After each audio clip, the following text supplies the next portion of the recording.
Can I just say, for me, Chicken House Express ang best chicken inasal in Manila. Founded by the same people who run the famous chicken house in Bacolod, this tiny grill house in Makati is huge when it comes to flavor and the authentic local dining experience. Sure akong di mo mamimiss ang store nila dahil sa amoy ng ginigrill na manok and usok that shouts grilled perfection.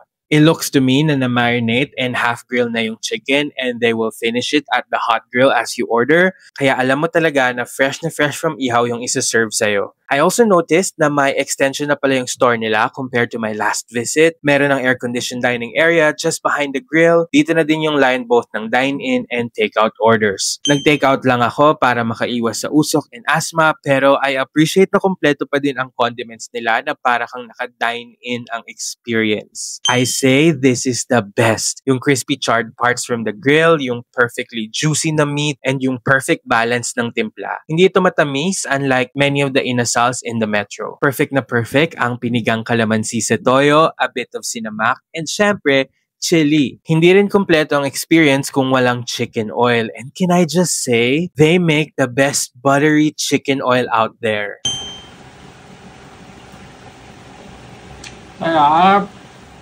Here's their menu. Pause nyo na lang for reference. They are located at the Savannah Market along Chino Roses, right across Shopwise in Makati. So what are you waiting for? Go na, try mo na.